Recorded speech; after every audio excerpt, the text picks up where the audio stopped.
you're watching here, that's the Impala model. It extends the flying training school Langebaan on the Impalas.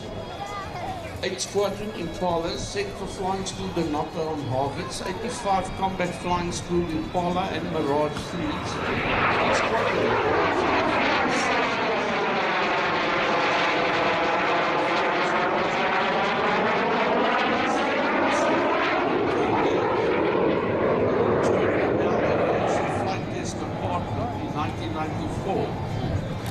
flies part of the Sky class and has flown other regional airlines on DC-3s and 4s for the cities.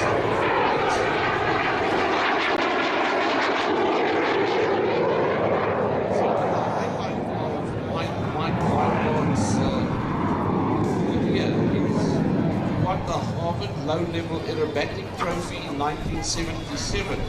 Now we've all heard about Top Gun. Mike won as a pilot for 85 Combat Flying School, Impala 1987 and 88. Low-level aerobatics display pilot.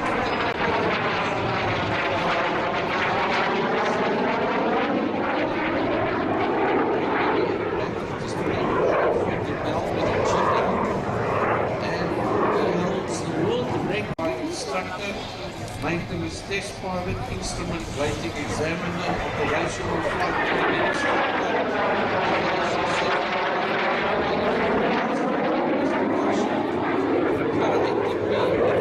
the correct balance of aggression and self-discipline. That's the man who's flying this aircraft, Mike Guys.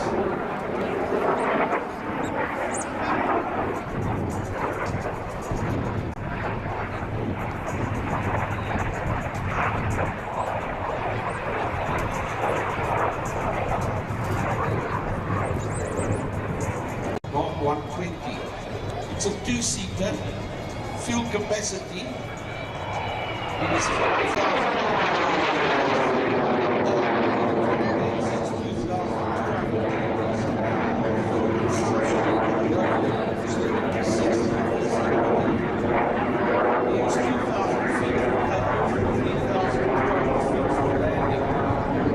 The aircraft cruises at 648 kilometers an hour and has a range of 900 kilometers. It's fitted with a Rolls-Royce Viper 20 Mark 540 turbojet rated at 2,000 at a ceiling of 45,000 feet and a maximum rate of climb of 6,000 feet a minute. This aircraft stalls at 92 knots.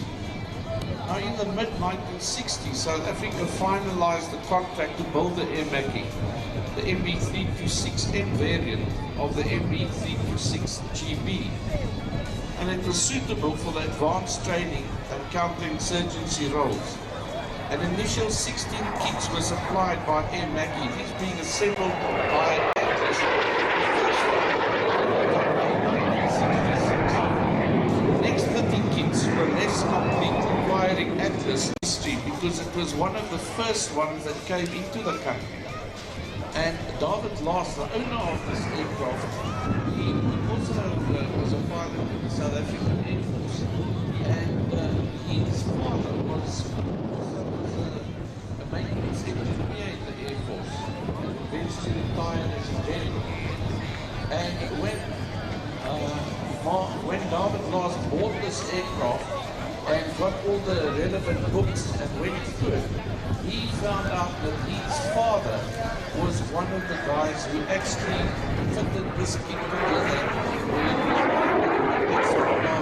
came down, and his father was one of the maintenance engineers, officer and a gentleman, and he just loved sharing this aircraft. The love that he has for this aircraft.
See the Impala approaching from the northern side over there, and about 250 knots now. It's clear view of the aircraft. Those of you that remember the Silver Falcons, remember the Silver Falcon jet to 41,000 feet.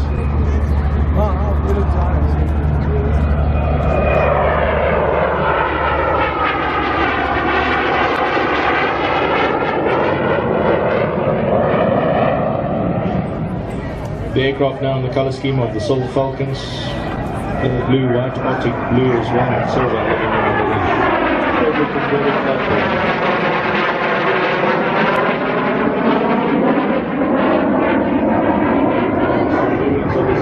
was 11th of May 1966. And Derby last year owns the aircraft.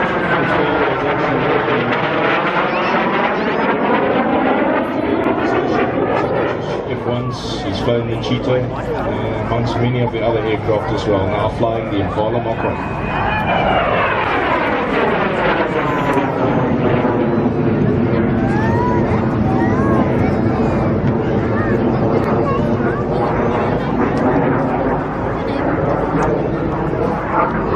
These aircraft is utilised extensively from the time they come into the country. There's a similar capability to the MiG-29 and turn performance of the aircraft. Not as powerful, but more tactical. You guys were nice working you and Sean, Chris Pretorius, the best they flew against Spotty, the aircraft now situated in 3 hangar behind us here.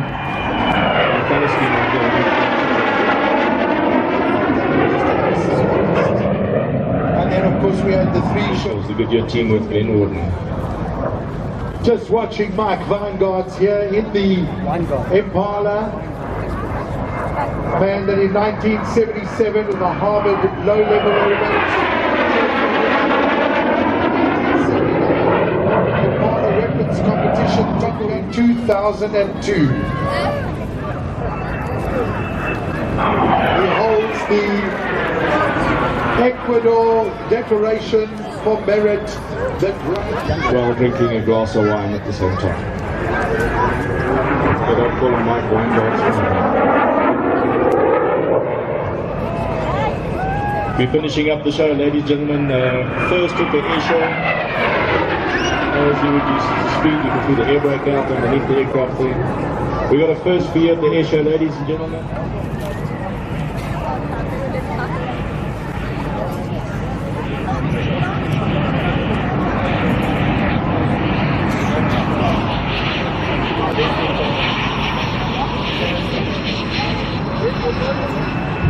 Going to go to Mike Vanguard's keeping nose up, nose down, and big wave from when he comes past the crowd. Skipper 4 returning to the squadron to fly the Swedish JS-39 Gripen aircraft.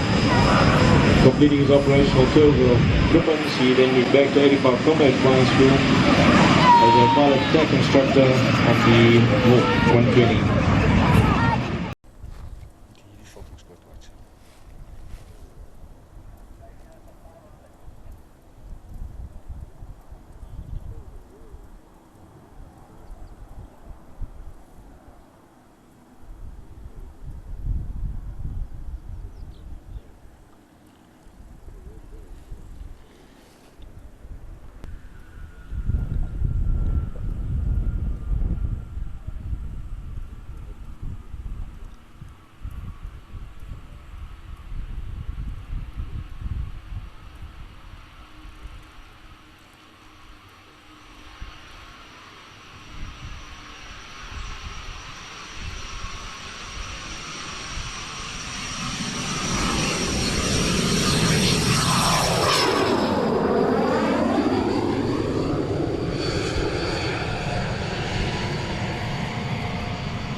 Giving you something different throughout the day.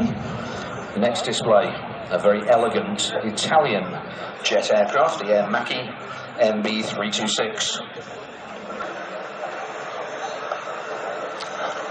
im Start jetzt. Von links aus Italien die Macchi MB 326.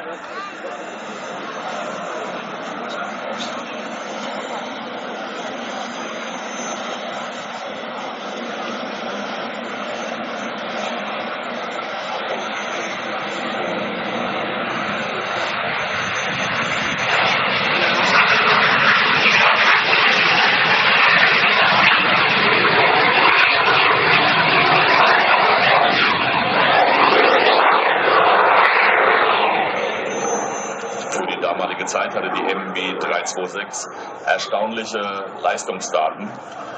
In den 60er Jahren stellte sie damit mehrere Rekorde auf, unter anderem 1966 den Höhenweltrekord mit 17.315 Metern, das sind fast 60.000 Fuß. Well, that's very quiet, old boy, because it's a British engine and we just don't shout. You're right. During the 1960s, in fact in 1966, this very lithe and elegant aeroplane set a world height record of an unbelievable 17,315 metres. That's 58,000 feet. Spitze im Modell, das wir hier benutzt sehen, ist Baujahr 1961 und dann an der Flugschule in Lecce in Italien bis 1972 betrieben, wurde dann als bewaffnete Version umgebaut und flog in Grazzanese und zum Schluss noch in Gedi, wo sie 1988 außer Dienst gestellt wurde. Joining the historic Italian Air Force wing there. Und ich habe bereits die besonders interessante Geschichte angesprochen. Nach der Ausmusterung 1988 stand diese Maschine fast 20 Jahre in einem Freizeitpark und wurde als Klettergerüst von Kindern benutzt. Zukünftigen Piloten wahrscheinlich. By 1988, the aircraft had been disposed of by the Italian Air Force and ended up in a children's playground, would you believe? No action, no avionics, nothing dangerous, just a playground for the children where they tend to be fighter pilots and we just stick around, all this sort of thing. Absolut, natürlich ohne Triebwerk, ohne Avionics dort. 2008 wurde sie dann von einem privaten Luftfahrtfan erstanden, aufwendig restauriert und ist heute die letzte flugfähige MB 326 in Europa. But in 2008, an organisation called Volop, and they began a magnificent restoration job, bringing you today the only flying MB 326 in Europe. Ja, vielen Dank dafür, dass uns das möglich gemacht wurde. Und vielen Dank an die beiden Piloten, Renzo Catellani und Stefano Bruni. To the people who own and operate this aircraft, flying it here today at Ila, Renzo Catellani and Stefano Bruni, and many thanks to them for bringing us this immaculate aeroplane.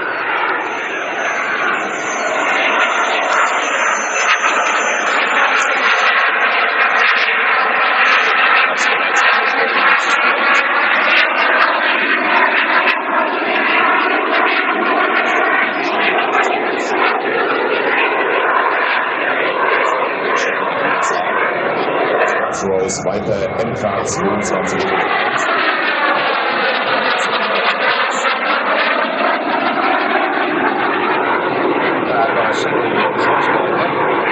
Originally manufactured by a wonderful British company, Bristol Siddeley.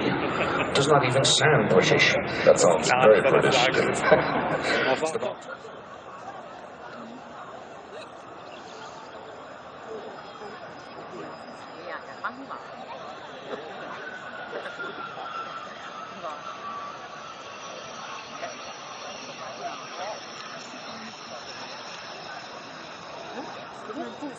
Ja.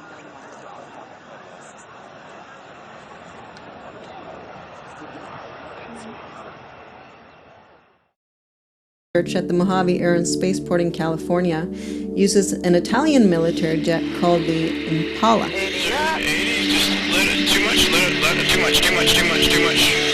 Let her fly off, there you go. Outstanding.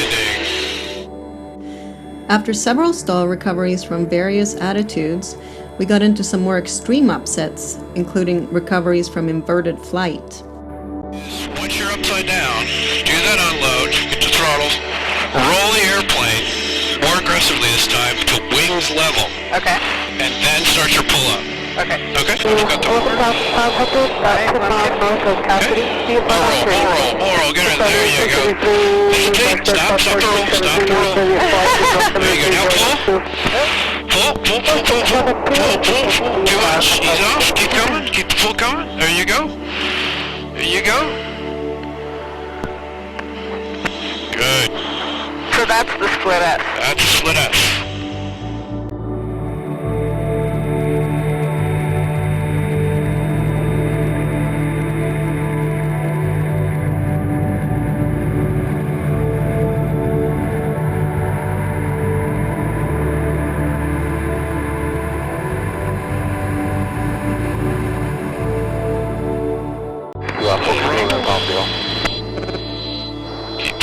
Keep pulling. There you go. Full F stick, left rudder. Hold it. There we go. There's one turn. Keep holding it.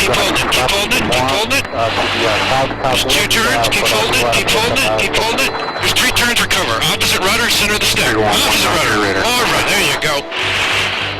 There you go. That was the secondary in the other direction. All right. I got the horn. How was that? That was awesome. Outstanding. Okay, well, we're at our brief bingo fuel, so we're going to go ahead and come home. Alrighty. We've got a great package. Okay, this is looking good. So just line up on the center line. Keep the nose down. Let's get slow. She's going to float, so you can go ahead and flare over the extended threshold. So go ahead and start bringing the nose up. Nice and gentle.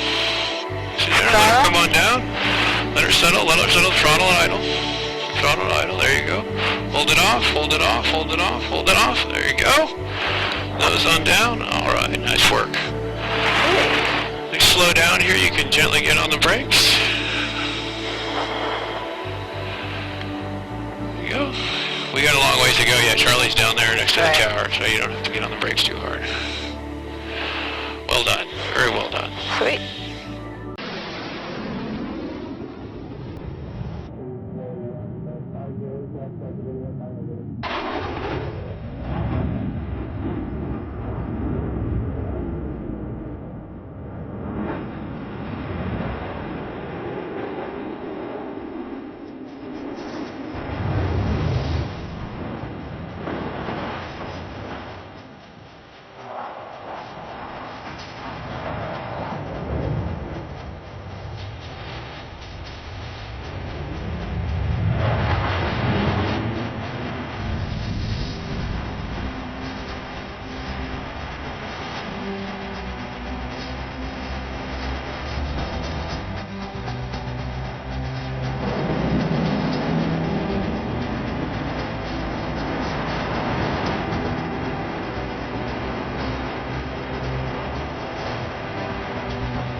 Ho ho ho ho! Hello everyone, it is Maximus, your one and only. I'm sorry, I can't do French accents. Welcome everyone, it is your one and only Maximus. I really appreciate you being here on today's video. We are touching back into the world of military aviation to a tiny little fighter jet that really has come across as a very prestigious French air superiority platform. Now, I want to make it very clear that I am not a subject matter expert when it comes to anything aviation, because I'm not a flyboy. My real speciality or passion is armoured fighting vehicles. However, learning about aircraft is something I'm very intrigued into doing, because they are, at the end of the day, the staple of any military power to dominate the skies. And this aircraft definitely has the capability to do so for many militaries around the world. So we're going to discuss the overview of this aircraft, the Dassault Mirage 2000, and some of its different variants. So let's get going. In 1972, the program ACF, or Airplane Future Combat for Air Superiority, was launched. The aircraft must have a fixed wing, 2 reactors, M53s, and replace the Mirage F1 and 3. This program, too ambitious, was stopped as of December the 12th, 1975, and the prototype was completely unfinished. It was scrapped. But the Delta 2000, a single engine designed on its own funds, aroused the interest of the Air Force of France. Smaller and less expensive than the ACF, likely to compete with the F-16, it was chosen on December 18th, 1975. It was designed by a team gathered around Vallères, Cabret, Weber, Verin, Falcoz, and quickly renamed the Mirage 2000. The Mirage 2000 returns to the famous Delta formula, but includes the CDVE, a first for a European plane. Its wing is equipped with a variable camber and has only really been made possible by newer technologies during its time of development. It is produced naturally unstable, very similar to that of the Eurofighter Typhoon. The aircraft, however, is manageable though with the fly-by-wire system, and because of the centre of gravity merges with the centre of the plane, it provides a very stable platform and very good for dogfighting or outmanoeuvring other aircraft or missiles. Although it resembles the Mirage 3 or 5 externally, it is an entirely new aircraft. Its cell, or the majority of the internal components, is mainly built of aluminum, or aluminium for those who get upset of me saying aluminum, but it also contains high amounts of titanium and carbon fibers to reduce its overall weight. There were many different prototypes of this aircraft made, however the Mirage 2001 flew for the first time on March 10, 1978, with the 04 finally finishing its prototype flight in 12th of May 1980. The Mirage 2000 really made its overall first public appearance at Farnborough in the same year of which the F-16 was competing against this package. You know, I'm sure there's going to be a number of you in the comment section that are going to make some French jokes about how, you know, the French military have white flags and, you know, all that sort of stuff. But if you just take a little bit of time to research French aviation, there is a lot of contributions of which the French have made. There were a lot of French aircraft fighting in World War I. French companies helped bring major advantages to the aviation technology, for instance the Concorde, the Caravelle, and France continues to advance in aviation technology today, including their significant contributions to Airbus, which continues to be a really big driving force in air transport today, and the same thing applies for military aviation. You know, when I think of this jet, I think of Titanic. I know you're probably wondering where am I going with this, but the scene of which where Jack is being told, "Jack, paint me like one of your French girls." Well, one of these aircraft would be certainly one of those French girls that I would want to paint. They are absolutely beautiful little fighter jets. You know, that delta wing really does come out as one of the key prominent features. I mean, it really is just beautiful. You know, a pure delta wing aircraft, and it's sleek, it's smooth, its body style is beautiful, but that refueling probe on the front really does look like a wart on the front of it. It really just, it's totally out of shape, but overall an absolutely stunning aircraft in general. The 2 circular inlets with the adjusting shock cones on either side of the cockpit feed one engine, the Semtke M53 afterburning turbofan. The fuel-efficient turbofan puts out around 12,230 pounds of dry thrust, which leaps to a massive 19,400 pounds when the afterburners kick in. That's really not too bad for a fighter plane with a loaded weight of around 30,000 pounds. This thrust-to-weight ratio is greater than the nimble MiG-21, but isn't quite reaching the level of its beautiful competitor, my favourite fighter jet in the world, other than the F-22, the F-16. And yes, I will eventually be doing a full review video on the F-16.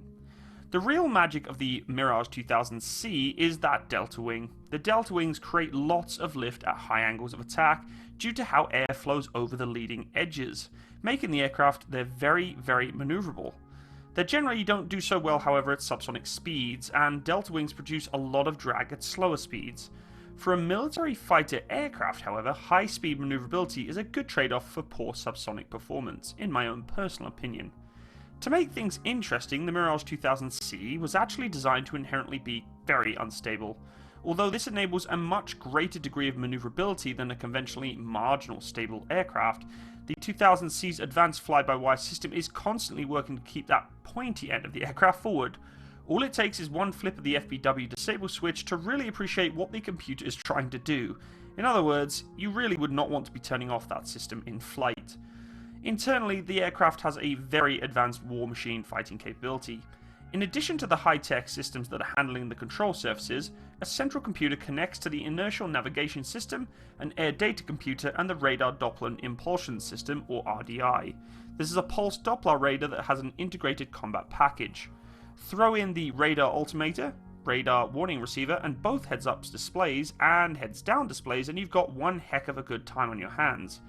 To bring down its aerial prey, the M2000C has a twin 30mm cannon with around 125 rounds each, nestled quite snugly under its chin, and 4 of its underwing pilots can carry the Matra Super 530 semi-active radar homing missiles and the Magic or Magic 2 infrared missiles. Another aerial weapon is the MICA, which is a very French-speaking word for a long-range air-to-air intercept combat missile. The MICA supports a maximum operating range of around 60 kilometers, and the aircraft can carry 4 of these missiles with 2 Magic missiles and 3 drop tanks simultaneously. The Mirage 2005 can fire the MBDA Super 530D missile or the MBDA Sky Flash air-to-air missile as the alternative to the MICA missile. The aircraft in some regard is a multi-role fighter, and therefore it is equipped to carry a range of air-to-surface missiles and weapons, including laser-guided bombs. These include many different munitions from MBDA, a major firearms/weapon systems manufacturer, and they produce laser-guided bombs, anti-radar missiles, anti-ship missiles, and even the missiles that are used from the Apache helicopter that will be eventually replacing the Maverick/Hellfire platform. The aircraft, to deter itself from those nasty little missiles, is also equipped with a self-protection suite installed internally. The Mirage 2005 carries the ICMS Mark II Automated Integrative Countermeasures System. The ICMS Mark II incorporates a receiver and associated signal processing system in the nose section for detection of missile command data links. Basically, the aircraft can detect multiple missiles and actually even pass on those missile detections to other aircraft in the vicinity, almost like a battle management system. The performance of the Mirage 2000 is also quite impressive. It can climb at a rate of 285 meters a second. The maximum speed of the aircraft is round about 2,530 kilometers an hour, and its ferry range is 3,335 kilometers. The range and service ceiling are 1,550 kilometers and 70,060 meters respectively. The Mirage 2000 has obviously taken a lot of interest from other countries around the world. Orders for 110 Mirage 2005s were placed by the air forces of France, Taiwan, and Qatar and Greece. The first Mirage 5 was delivered to Taiwan in December 1997. Around 57 Mirage 2000s are currently in service with Taiwan. Greece acquired 50 Mirage 2005 Mark IIs upgraded to the 10 of its Mirage 2000s to the same standards. They first entered production in September 2004 and concluded their deliveries in 2007. The United Arab Emirates ordered 20 Mirage 2009s and 12 Mirage 2009D aircraft, customized versions of the Mirage 2005s, which were delivered between 2003 and 2007. Brazil also agreed to buy 12 of the ex-French Air Force Mirage 2000C aircrafts. The aircraft really has a lot of different contracts going on. It's a popular aircraft. It's got a lot of good features. It's fairly cheap for the time period that it's been designed for. And the modernization for it will increase the lifespan for at least 20 years from what they're saying right now. Overall, the Mirage 2000 is a small, light, and maneuverable aircraft with that beautiful delta wing capability, which promotes its chances of being in close air support and close air combat very, very successful. Although really intended primarily for hunting, it has proven very flexible and has shown availability for both ease of maintenance and durability in its parts, its processing of repair. So, it's a lot better for companies and countries that want to try and get this aircraft repaired and sent back out in the fleet. That's a good thing, Changing of parts for aircraft can be very expensive, and if they can try and create a platform that is cross-compatible between many of the older platforms, that's what they would try and do. It for sure is going to remain in service for a few decades, I'm sure, to come, especially in its more modernized versions. And it's a formidable fighter. I would not want to be going up against it if you're, a low-tier, lower generation aircraft going into a combat situation. Of course, stealth is not a thing with this aircraft. It was never really something that was considered. But in terms of its hunter-killer capability, it really is ticking just about every single box. For a tiny little fighter like this, I think it's got quite a lot running for it. It's similar to the F-16, A lot of people make fun of me when I say the F-16 is one of my favorite fighter jets, and it baffles me as to why they think that way, because although it's a single-engine fighter, and a lot of people get very upset with the single-engine platform, because if the engine fails, it's got nothing to back it up, I don't buy into that, Engines should last a very long time. I work in the aviation industry. I know how engines work. I know of their maintenance schedules, the engineering that goes into them. And honestly, if an engine is maintained properly, you should have nothing to worry about. That's the key to this, is some of these engines have been on aircraft for a very long time. They've been tried and tested. They're not going to keep them on an aircraft that's going to fail. So a lot of it's down to maintenance and just not correct care. So the argument of, it's just a single-engine fighter, it's not got that good capability of being into a combat situation, I don't believe that. That's just my opinion. I think single-engine fighters still have a huge amount of potential in the modern battle airspace. But again, I'm not a subject matter expert when it comes to aviation. It really doesn't matter what I say. I'm not a fighter pilot. I have no true credibility to these aircraft or their capabilities. But for me, it just makes sense. This is really an interceptor. It's a hunter. It's there to go and find other fighters within, an airspace and take them out. It can go into sort of the strike roll capability, but I don't really think that was its main purpose. It doesn't really have, in my eyes, screaming out, aerial bomber. A lot of the kind of same principles were placed upon the Eurofighter Typhoon. To me, it's the French version of the Eurofighter Typhoon, really. It's like its little kind of cousin. They very, very similar kind of design and styling, and it's just a gorgeous jet. It's just... At this year's Dubai Air Show, the UAE announced it plans to upgrade its Dassault Mirage 2000-9 and F-16 Block 60 fighters, instead of buying replacements such as the Eurofighter, Gripen, or Rafale. First ordered in 1998, the UAE's Mirage 2000-9 fleet includes 20 single-seaters and 12 two-seaters. Earlier in 1983, the UAE ordered 36 Mirage 2000s, and these were later upgraded to 2000-9 configuration. The single-engine Mirage was Dassault's first fly-by-wire aircraft, and helped pave the way for development of not only the Rafale, but also a family of fly-by-wire business jets.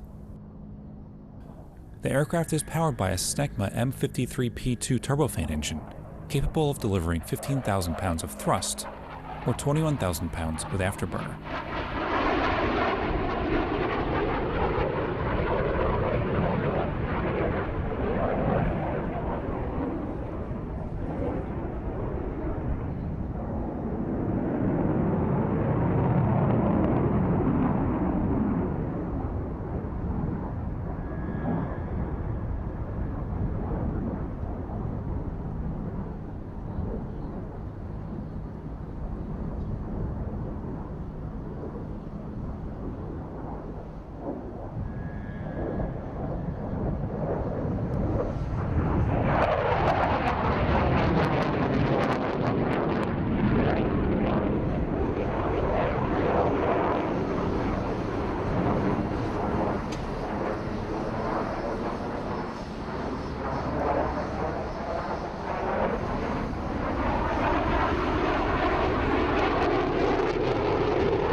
Vambaland at dawn, and a remote corner of Africa wakes up to another day of war.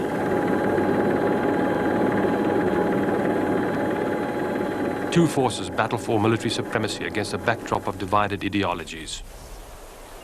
Oshikango, the border between Southwest Africa and Angola. It's here that the war began on a dark October 1966 night. SWAPO terrorists came across from Angola, hit the customs post in Southwest Africa, and withdrew. There were no casualties. They set a light to the house of the building and waited for the inhabitants to run out, but they didn't. Security forces followed up the next day, and the war has continued this way ever since. By contemporary standards, it's not a big war, though it follows the classic insurgent pattern of infiltration and subterfuge. It's across this cut line, bordering on Angola, which is routinely patrolled by South African security forces, that an insurgent army attached to the Marxist-backed Southwest African People's Organization infiltrates into the territory. And SWAPO is active.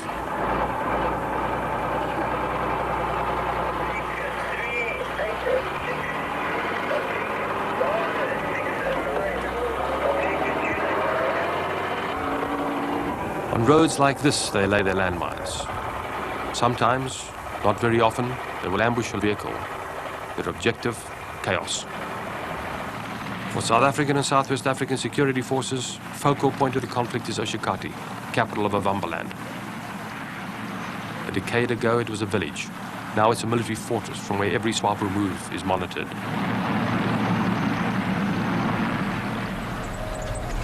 Here at the headquarters of Sector 10 is probably the most active operations room on the African continent. Here too, the nature and extent of day-to-day hostilities is decided and acted upon, even when the South Africans launch cross-border raids into Angola in hot pursuit operations. Any hostile presence or action prompts a reaction. These men decide how, where and when.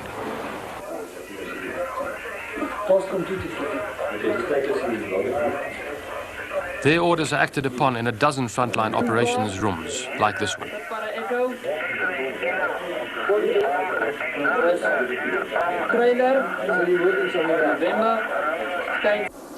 It's also a frustrating war, for real combat provides these men with the highlights of their border stints. The rest of the time they wait and do the best they can under difficult circumstances. But there are others who believe in their cause. What were you doing before you came to Africa? Well, before I came to Africa, I was in the corporate community. I was a corporate banker. So it's quite a change for you. Yeah, it's quite a big change. But I enjoyed it. It's what I came over here to do. How long have you been here now? Been here almost 2 years now. And all of this time on full-time military service? Yes, sir. Have you been on any external operations? We've been on a few, sir. You've seen the regular soldiers pay. Have you seen a good deal of action in this operation? I've seen a few. You've been into Angola? I've been in a few cities, yes. Well, I believe what I'm doing, and yeah, it's an ideological kind of thing. But I came over here to you know, join up with these people and help fight for what they believe in.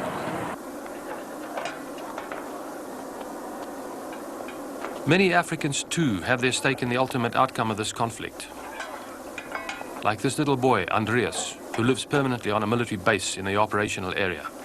God, we found this little chap about 2 years ago, and we came from a patrol, and we found him. He stopped us just before the road and indicated 2 landmines to us. There were 3 chaps looking at towards the road where we were, and he indicated one of the chaps as swaps. So we took these 3 people away, and we found it safe for this guy to stay in the base from there. Did you lift those landmines at the time? That's right. And how does he assimilate in the base itself? He helps us a lot in the base. He works here in the kitchen, and he helps a lot. We see that he gets close in there. But why don't you let him go back to his own people? He's got no living relatives. His people have been killed by SWAPO. But surely he would be more comfortable with people of his own kind. I mean, he's living in a Vambaland. We can't let him go out, because then it would be a dead duck, because people will kill this little guy. As small as he is? That's right, because he worked with us. So they won't accept him back in his own tribe. Andreas started life in a land cleaved by conflict. This war could also be his end. For some, not as fortunate as he, it has been, for this is the stark and brutal reality of war. You don't need to kill people to have terrorism. You can also burn or destroy that which is precious to them, like this church. Until last night, It was the only place of worship within a radius of about 40 kilometers. Now, you have ruin. Also destroyed was the only school in the region, together with most of the little things that meant much to a not so very sophisticated people. Their desks, their books, their playthings.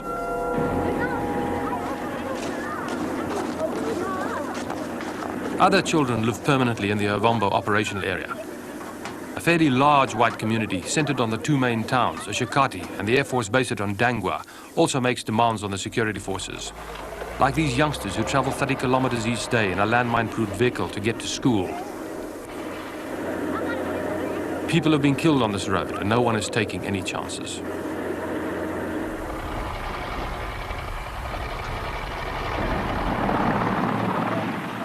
It's beyond the main centers that the real war continues. Deep into the interior of Ovamboland, where no one travels out of convoy. And when you do, it's in a vehicle that can absorb the blast of a Soviet TM-57 landmine, powerful enough to blow a truck to scrap in an instant. This is one of the landmines our patrol encountered on the main road leading east. Engineers were called in to try to lift it.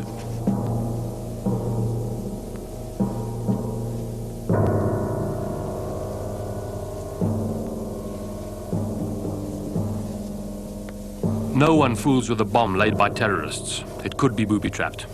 Or fitted with a disarmingly simple anti-lifting device which will cause it to explode if moved even fractionally.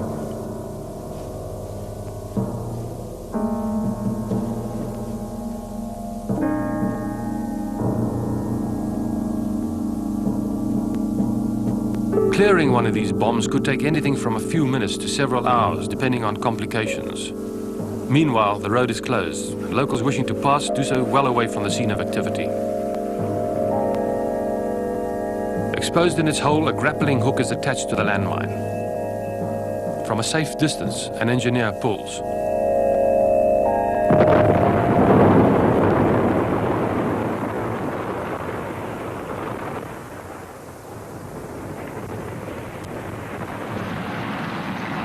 Then, sometimes, SWAPO's landmines find the security forces before they are discovered.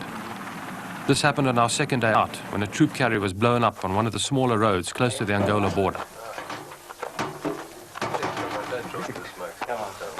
It's happened many times before, and the reaction was always the same. The hole, often a meter deep, a mangled truck. The heat generated by a landmine is intense. For a fraction of a life-destroying second, it can exceed 3,000 degrees centigrade. Every landmine incident is recorded. Another statistic. Engineers check out each blast for detail, the kind of mine or perhaps 2 or 3 landmines laid in echelon. This essentially is what the war is all about. SWAPO's cohorts come across the border from Angola with their landmines, they lay them in the roads and they try to blow up the trucks. This particular vehicle was made in South Africa, designed for anti-landmine warfare. It's constructed in such a way that people inside are injured very lightly or at most receive perhaps a concussion or hurt ribs. In this particular case, 2 people were lightly injured. Because of the advance in anti-landmine warfare, this contrasts very heavily with what happens to civilian people that ride over these same landmines. And we've had instances where buses have been blown up with 30 or 40 people injured and killed.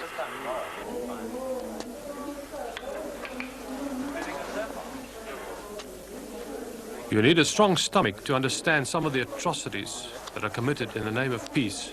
We came back from patrol tonight to find this gruesome scene awaiting us. A landmine laid by SWAPO terrorists that destroyed a truck carrying children home from school. The rest were brought to hospital at Oshakati. These are some of the victims. Others were much worse.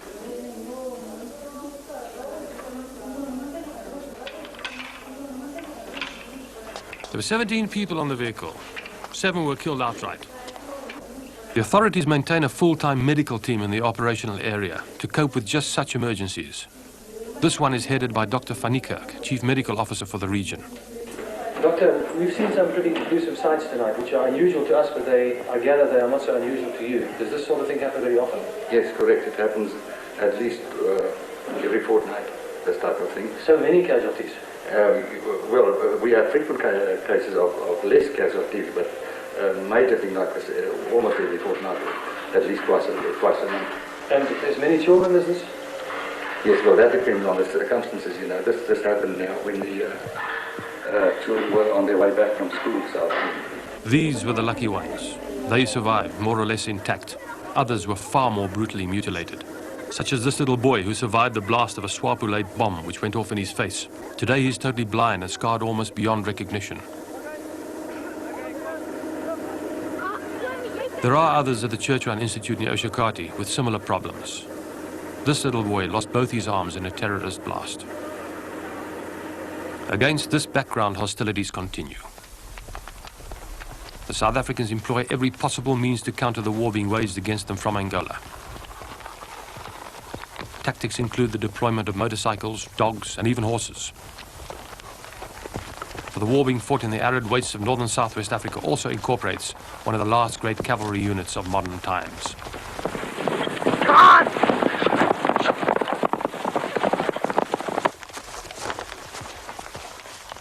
Most modern terrorist-orientated conflicts involve the use of tracker dogs. This one is no exception, though one of the prime limitations is water in a region where every man carries just enough for his own use. But the real war in Southwest Africa still revolves around the man on the ground with a gun in his hand. This is how the insurgent comes across the border. This is how the South Africans counter his presence. The task is not an easy one. Everything centers on tracks, such as this Eastern Bloc chevron imprint in the sand. It's also a war of vigilance, to watch or to be watched, often fought from the cover of ambush. Tiny sporadic conflicts that take an inexorable toll in wounded and dead. For such is the nature of insurgent warfare in Africa today, using the means of the enemy to combat that enemy, successfully.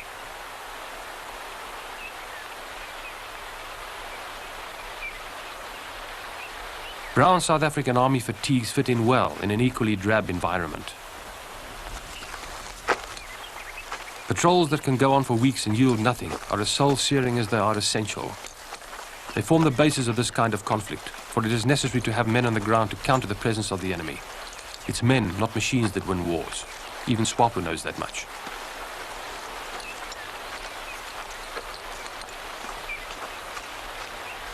Totally integrated, the soldiers, many still in their late teens, are fit and active. Some deplore the conditions, but accept that it's a job that needs to be done. Any movement through the operational area presents problems, particularly from roads that haven't been cleared of landmines. But if you have to move, you keep off the roads and make your own tracks in the bush.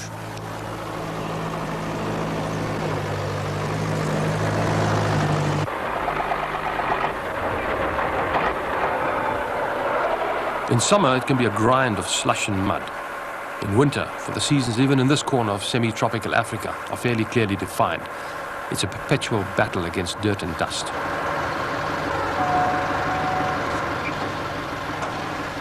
Because of the threat of landmines, there are certain routines which are adhered to stringently.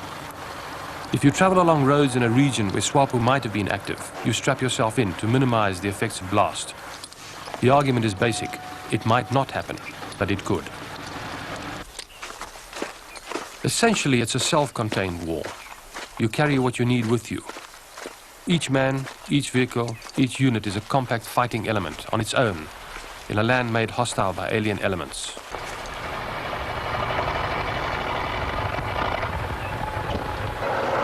Much of the activity is low-key. Armored vehicles such as these are more of an event, except when the South African forces go into Angola after the enemy.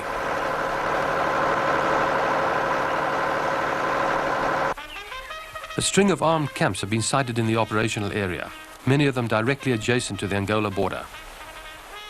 Here too, vigilance is essential.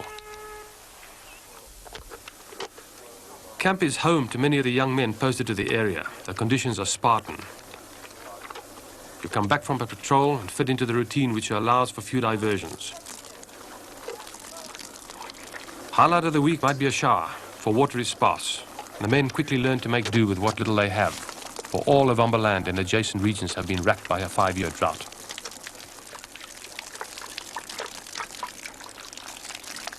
The men wash and mend their own clothes in a region where personal hygiene is the responsibility of all. Apart from the enemy, the biggest single consideration in this desolate land remains water. To the troops, it's as precious as free time, for during the dry season, every usable drop has to be coaxed from the soil by pump and filtered to make it palatable. Many of the boreholes have dried up. And how do you rate your buddies as a fighting force? I think they're excellent. The best people I ever work with. Excellent people, our unit. And when you do your operations, they're well planned, and they know what they're doing. It's people back home think it's completely all over. It's not. It's restricted to the area, operational area. Is this, would you reckon, an essentially black against white war? Definitely not. I think, well, a lot of the operations we do are with black troops, and they are fighting with us. We're fighting with them, actually, because it's their country. And would you rate the black troops on par with the white troops? In a different sense. They have a much greater sense of the bush than we do. And I think, our training, which is a little more conventional, combined with their bush sense, it comes out quite well.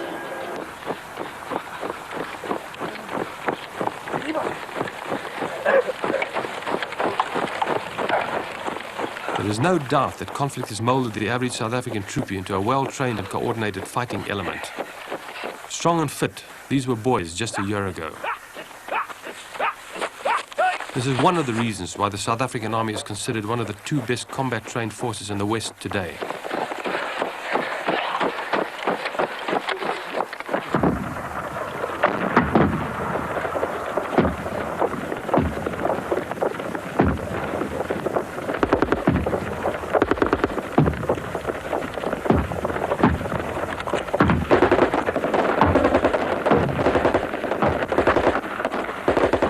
When combat does come, they're ready for it. An evening attack in the operational area presents few surprises. The enemy lobs a few mortars and then withdraws. The South Africans retaliate with every weapon in the arsenal. It can be a terrifying experience. What is probably the most hair-raising experience you've had in this operation so far? I guess it was a camp attack that we accomplished in late January. Where was that? It was in Angola. And what happened? We came upon a camp in our general area of operations late at night. Well, it was almost dusk. And we took some heavy fire. We sustained immediate heavy fire. And we occupied a camp and took part of the camp out. And then we were ordered to pull back. Upon pulling back, we sustained heavy ground fire, overhead fire, through all complete communist bloc weapons. You could pick out which weapons were which. Mortars? Mortars, your regular Soviet communist bloc 14-5 and things like this. And we were there for about 2 to 3 hours, and then we pulled back and then went in the next day. Did you take any casualties in pulling back? We sustained a few casualties on the first initial contact with the enemy, and then we sustained 1 casualty on the way back. Anyone killed? 2 people were killed on the operation.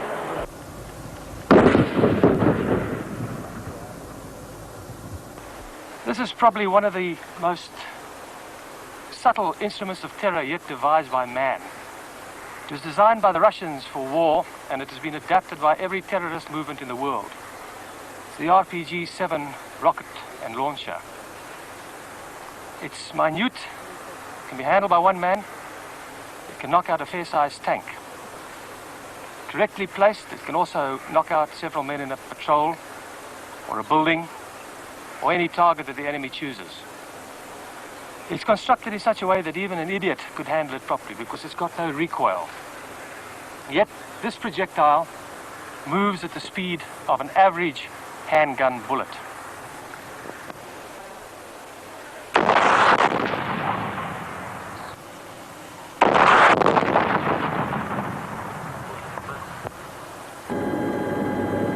SWAPO and its Eastern Bloc allies have also used the RPG-7 against aircraft. The weapon is suited for this kind of deployment. Helicopter pilot Tinus van Rensburg was at the receiving end of one of them. Well, close to a year ago, next Tuesday, a year ago, while doing a low-level military operation, a sortie in Angola, my aircraft was hit by RPG-7 rocket, and I was forced to do a crash landing. I was thrown clear during the crash, and I couldn't get up. I was injured, the back injury. I started crawling forwards because 5 people SWAPO were firing at us at that stage. What happened to your engineer? He's trying to get out of the chopper, but he was I think he picked up shrapnel from the shot itself. And then he had to get out of the chopper on actually the enemy side, and he was shot down.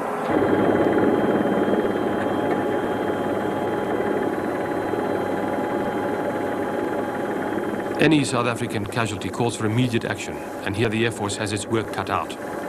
If time and circumstances allow, a doctor will be airlifted to the patient. More often than not, the unit's medic will have stemmed any flow of blood or perhaps administered an intravenous drip to counter shock. Under battle conditions, these men need to know what they're doing, and they do.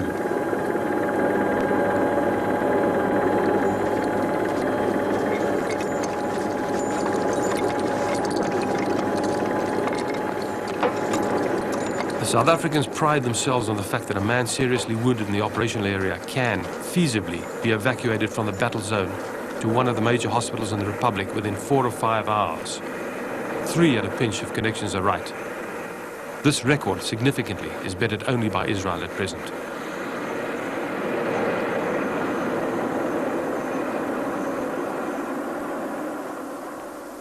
It's also true that for every South African casualty, the revolutionary movement suffers 20. During 1980, SWAPO lost 1,500 men in action. These were the fortunate ones. For them, the war is over.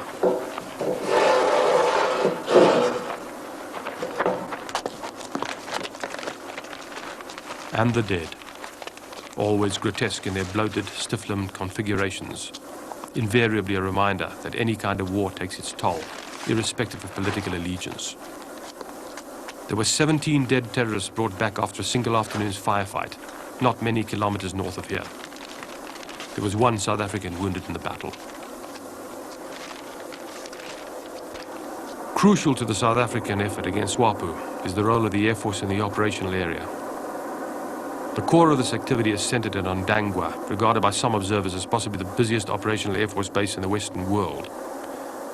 Lying about 100 kilometers south of the Angolan border, the facility is relatively well guarded against attack, but this has not precluded SWAPO from launching long-range mortar attacks in the past.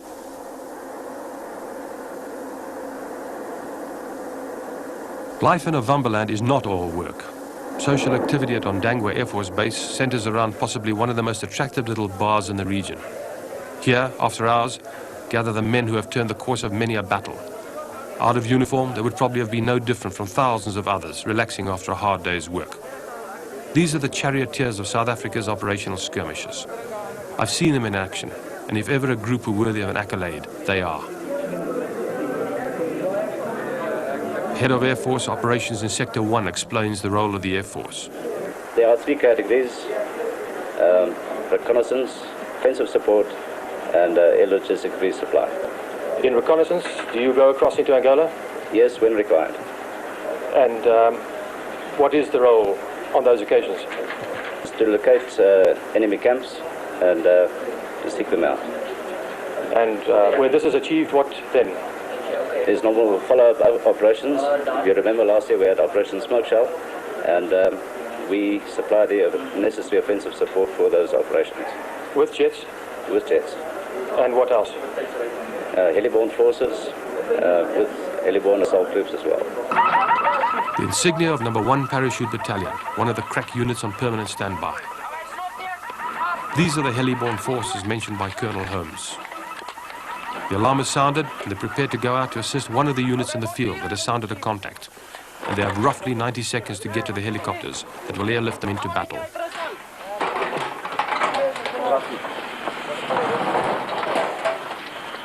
Check your kit for now.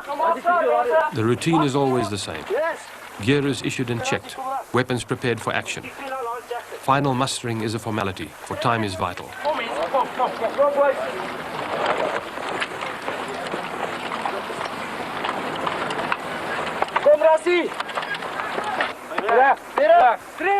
In the tradition of airborne forces all over the world, one man checks and confirms to another. Then they're ready to move, and to battle they go.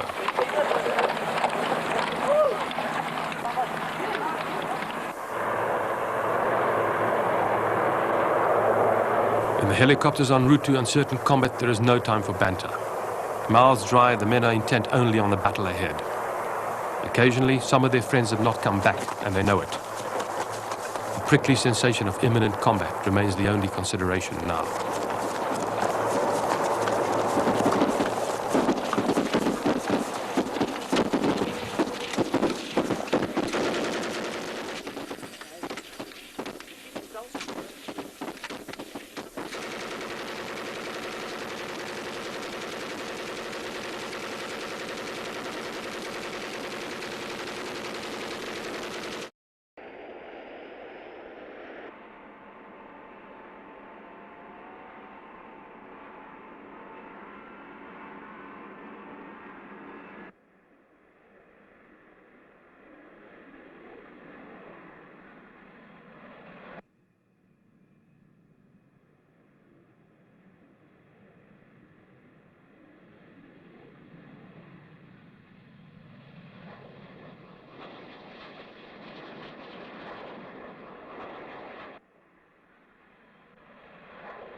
și pentru misiuni de securitate aeriană admise pentru animalizări sabolize, și ulterior sabolize edificate video.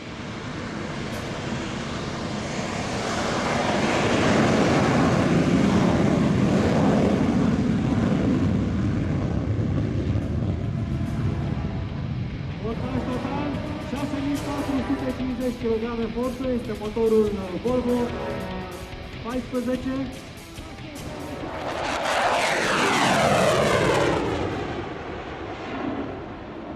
Decolare cu forțaj cuplat, cu viraj pe dreapta strâns. Dublă întoarcere, maxare.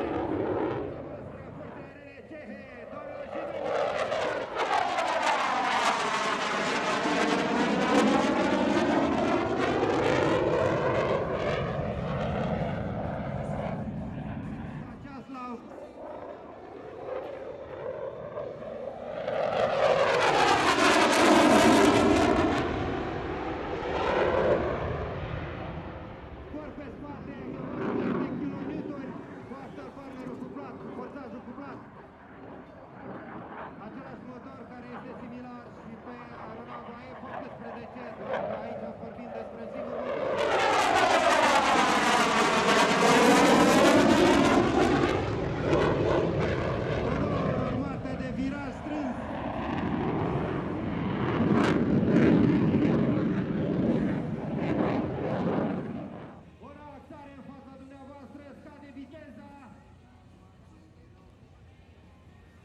viteză limită! Pregătiți-vă aparatele de fotografie!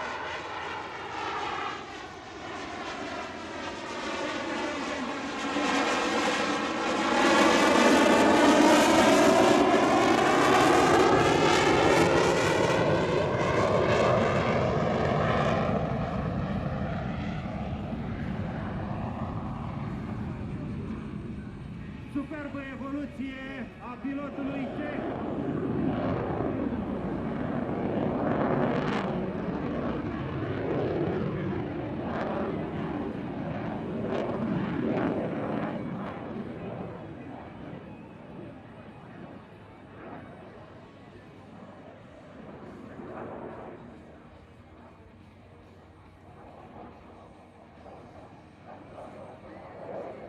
Tărul cu axare către public, trage pe tăruri!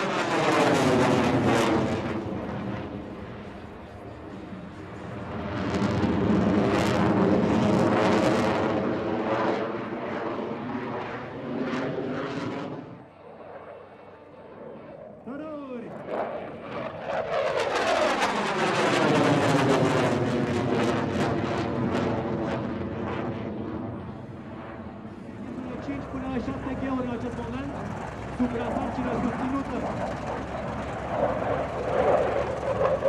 Punct de atac mare, ieșire din viraj. 3 sferturi de tonnou și în șandară privește luptă, comanez la 40 de grade pe direcția display-ului. Coborârea cu observație.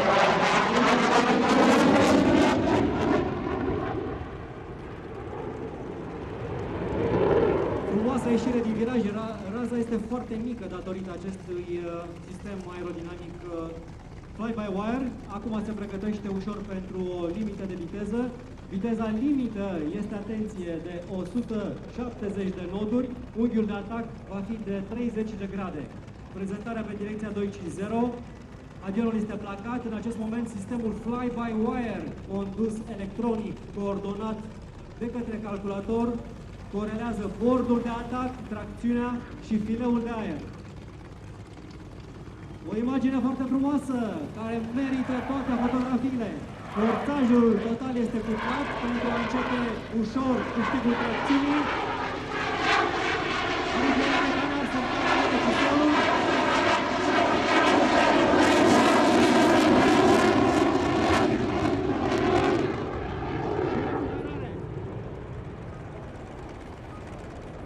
Direct în șandară! Aplauze!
Puteți observa amperajul canard cum stă în poziție conformă, care asigură atât manevrabilitate cât și sustentație la viteză minimă.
Care are 120 de proiectile.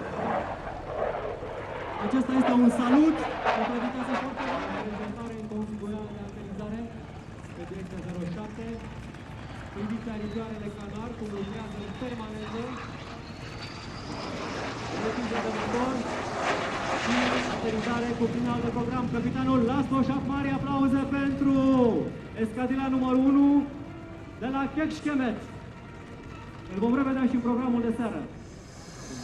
Haideți să-l aplaudăm pilotul ștabului 39 Gripen, forțele aeriene cehe.